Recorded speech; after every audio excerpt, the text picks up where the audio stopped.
Love doesn't pay rent, that's why people don't choose it. If you haven't watched the movie Materialists, skip this video, save it for later because I'm gonna spoil certain fragments for the sake of explaining things, and let's dive into it. Let's stop pretending and just say things the way they are. Most relationships today are not about love, but about leverage. And I believe they nailed it in the movie. There is this line that goes in the movie twice in the context of different people. In the very beginning of the movie, where Lucy she went to comfort the bride because she was having a breakdown and she didn't know if she actually wants to marry the man. And Lucy asked her why she wants to marry him, and she said that it makes her feel better than her sister. To what Lucy replied that he makes you feel valuable. That's the thing. And then later, this line is being repeated by Lucy herself when she was talking to, what is the name of the guy? To Pedro. I can't remember his character name. She broke up with him because she said that he makes her feel valuable, but it's not love. Because behind this one line, there is the whole generation's trauma. We don't date for love. We date to be picked. We date to feel less worthless. I feel like the movie actually gives those little hints that it is very difficult for us to distinguish where is actually love and where is patching wounds. It is a very relevant topic nowadays. For example, a fictional character, let's say Jane, she doesn't feel worthy. And on social media, they say that you're a worthy woman if a man does XYZ for you. If a man buys you handbags, if a man invites you to vacations, if a man provides, and they just estimate that, okay, apparently I'm not worthy. Now I need to find someone who makes me feel worthy, okay? I feel like the impact of social media is insane when it comes to this topic, because just think about it, if there was no Instagram, no TikTok, people would know that this is possible. First of all, people would know that something is wrong with them. People would know that there is something different from what they have. The influence of social media is tremendous when it comes to dating, and it makes dating much more complicated, which doesn't make it bad, okay? I do not want to say that it's bad. It's not bad. It just adds extra layers, which also help our souls to grow and evolve. It's very important, okay?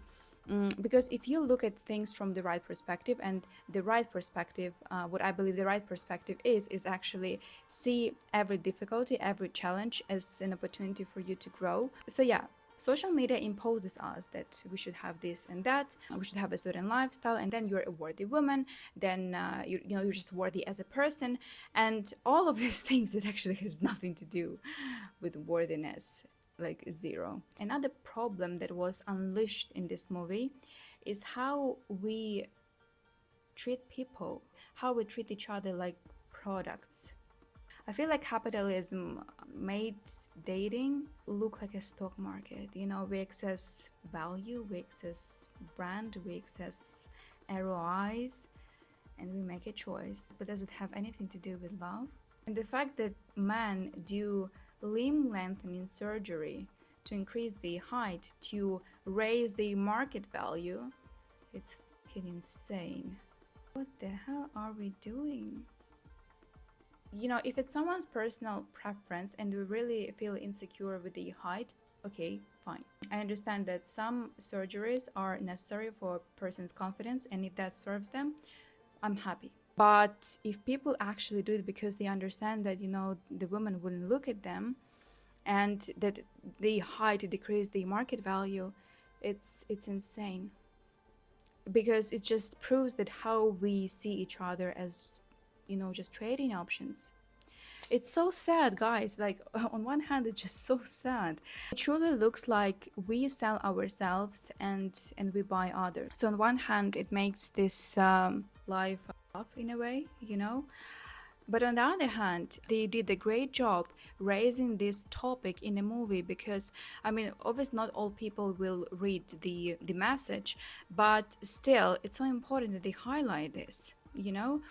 And I love that in the end of the day, Lucy, she chooses her ex-partner who they separated with. She chooses him not because he's the best option on the market, not because he's got the best offer for her, right? Not because he's the best guy out there. She could do better, right? But she chose love, not the best option, but how he makes her feel. Because she figured that with him, what she has with him is actually love. It's not a transaction.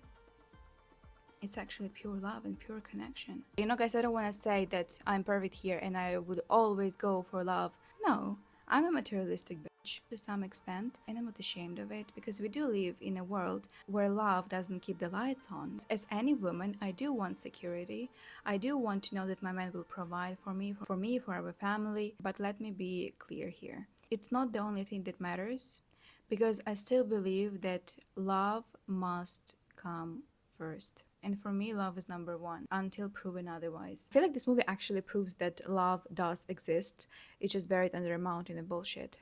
You know, that's the reality. So tell me, would you rather be loved or be chosen as a market asset? Because I swear to you, most of us can't even tell the difference, including me. And let me tell this, you're not here to be perfect. There is no wrong path, no wrong choice. You're here to experience the joy of life. And that is only possible if you remain true to yourself. And if you understand that love is not your number one value and materialistic things come first for you, then maybe you should go for someone who can provide all of that, you know, and put the love aside. Just make sure you don't betray yourself because it's quite a difficult place to be in and come back from. Listen to your heart, it always knows. You know, guys, a few months ago I actually had an experience where I figured that materialistic stuff are not that important to me as actually feeling loved, cared for, worshipped, and these kind of things.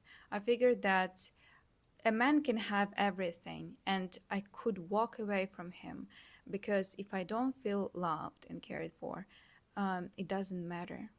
But it's my values, and I'm not saying that my values are right. I'm saying that these are my values.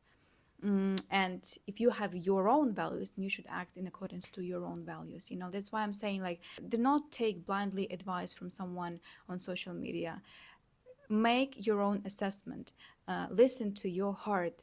Understand yourself. Learn things about yourself. Because, like I said, there is no wrong path. There is no wrong choice. There is nothing wrong with you in the end of the day. You decide what matters to you. You decide if you want to heal. You decide, you know, if you want to work on your self-worth and you want to become your higher self and attract all you want to attract. Also, guys, I feel like in the right relationship, when you're with the right partner and when you actually choose love, things will fall into place in a way that like material abundance, like financial abundance, will flow your way. You know, I'm 100% convinced that it's just how it is. Anyway, that is it for today. I hope you enjoyed this video. Let me know what you think in the comments down below. If you like this format, I'm sending lots of love your way, and I'll see you next Wednesday. Bye bye.